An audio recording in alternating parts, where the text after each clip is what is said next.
All right, thanks, Joey. We'll start our top story check today with the latest on the Russian invasion of Ukraine. And representatives from Ukraine and Russia are in Istanbul, Turkey for another round of talks.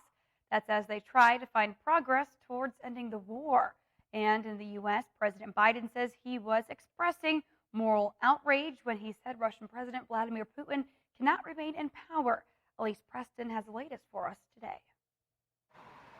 3 days of negotiations between Ukrainian and Russian delegations begin today in Turkey. After more than a month of war, Ukrainian officials are hoping a ceasefire can come from this round of talks. In his nightly address, President Volodymyr Zelensky said his forces have recaptured some areas around Kyiv. Though Russian forces are now focused on areas in the south, Ukraine's military intelligence chief believes it's part of Russia's new goal to split the nation in two. The situation in Mariupol is just so dire that we needed to get out. Alina Beskrova fled Mariupol last week with her mom, but hasn't heard from her dad. I don't have a home to go back to because it was bombed and it collapsed. Previous negotiations have opened up temporary corridors for civilians to escape the port city.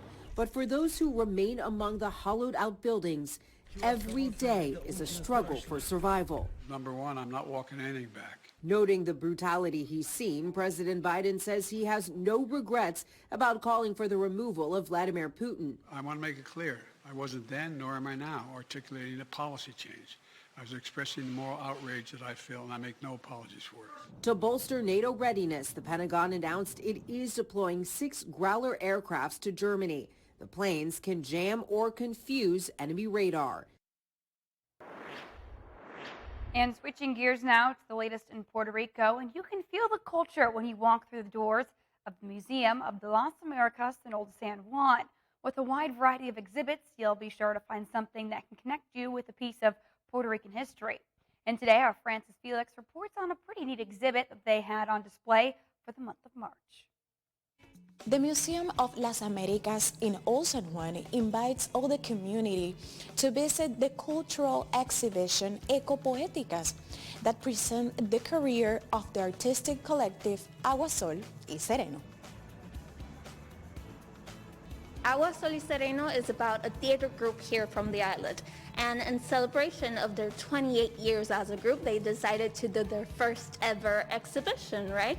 So if you come here, you're going to see sculptures from the first plays that they did, which is Tucun Tum Tum, till plays that they perform in La Campechadas or in La San Sebastián.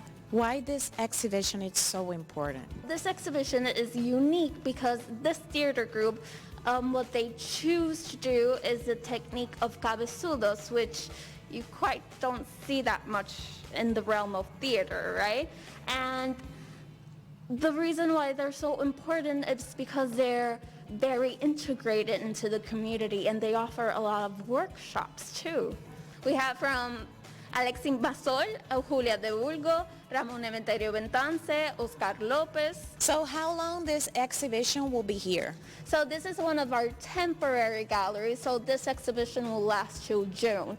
And I urge you to come with your family because usually kids love this exhibition.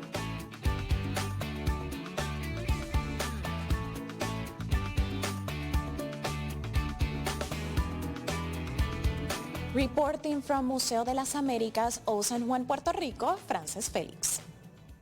All right, thanks for that report, Francis. Well, meantime, during the Royals' trip to the Bahamas, the Duchess of Cambridge, Princess Kate, visited school children, sending them an important message.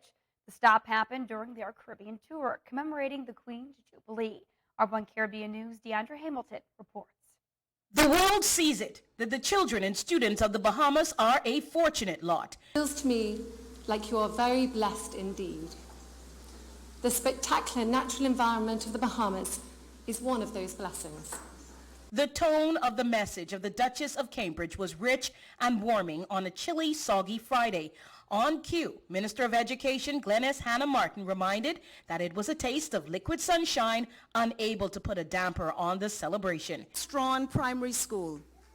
Woo!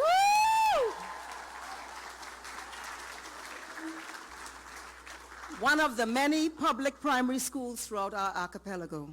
Princess Kate also joked about the muggy weather when she addressed the students. Apologies for bringing this British weather with us. The Duchess easily became the star of this leg of a three-country Caribbean tour for the royal couple as they commemorate the Queen's 70th year on the throne. From tacking and mounting the pry of a regatta sailing sloop under overcast skies in the waters of Montague Beach, to watching Bahamian Junkanoo on Bay Street and meeting with medical professionals, stunning live Bahamian dolls, and sharing so many moments with the darling children of the country despite a severe thunderstorm. The day in Nassau would not go without its protests. It also did not go without its pomp and pageantry. The princess, while attending a special service with Prince William at the Sybil Strawn Primary School, delivered well-earned congratulations to those who kept education going amidst the pandemic and a charge to the children. And I hope these difficult experiences have given you the motivation, empathy and compassion to become fully engaged citizens of tomorrow, who will become and make Bahamas the vibrant and life-affirming and soul-enriching place it is today. Thank you once again for having us today and for such a warm welcome.